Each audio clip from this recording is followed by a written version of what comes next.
one of the key things we need to do, I would say, is to change our self-identity. If you identify as your name, your life story, your race, your religion, your background, whatever, you are identifying with a set of labels that are transitory and are incredibly brief. And those set of labels are not you. They are what you are experiencing. I am not David Icke. I am a point of attention, which can be myopic or vast, within an infinite stream of consciousness. And you are a point of attention in that same consciousness that observes reality from a different point of view. We are all points of attention in that same one consciousness, which is why racism is so ludicrous. And if you self-identify with your labels as the I, the total I, then you see the world in a certain way, and it can be very frightening. But when you self-identify as I am eternal, infinite awareness having this experience, and when I leave the body, which is just a way that the body focuses our attention within a tiny band of frequency, our attention expands as far as we want it to, because that attention is no longer being focused through the body, through the five senses. And we go on experiencing and exploring forever. This is a brief experience for a point of eternal consciousness that we give a name to. And when you observe the world from that perspective, it's not so frightening. And you have the ability to connect dots because you're seeing things from a panorama and not a myopia. And from myopia can seem very, very fearful, but from the panorama, it's just another experience. Our perceptions become our experience.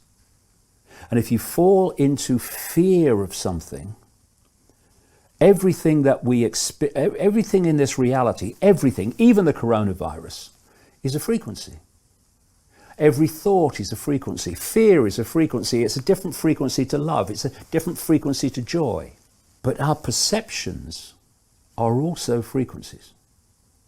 And so if we are in a frequency of fear and we are generating that frequency, that field, that electromagnetic field, we are going to make a symbiotic frequency connection with like frequencies. And what we do is we draw to us as an experience what we fear. And all the time people say, this is always happening to me. Hey, Ethel, it's happened again. Why? Why do certain things keep repeating in people's lives but not repeat in others? Because what they're putting out as perception, which is a frequency field, is drawing towards them in like a magnetic phenomenon. And so if you fall into fearing something, the likelihood of that becoming your experience is massively increased. Why is it that so many people die within the period that the doctor tells them they have to live? How long have I got, doctor? 6 months. They die in 6 months over and over and over again. And you know something? People have been told they have a fatal disease. The doctor has given them a prognosis, you have so long to live, and they've died. And when they've done the post-mortem, they didn't have the fatal disease.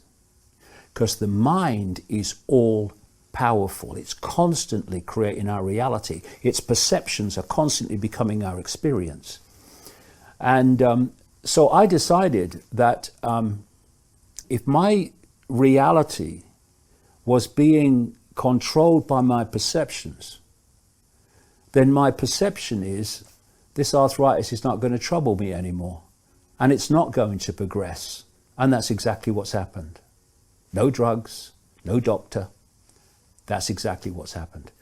And everybody has the power to use their mind to dictate their own reality.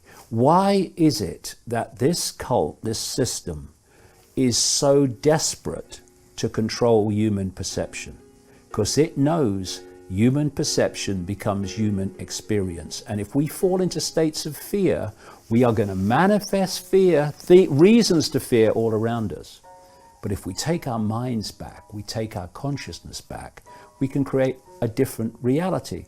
Because what is human society? It's the sum total of human perception. Human perception changes, human society must change, because it's just a reflection of the sum total of human perception. We love each other, we live in a loving world.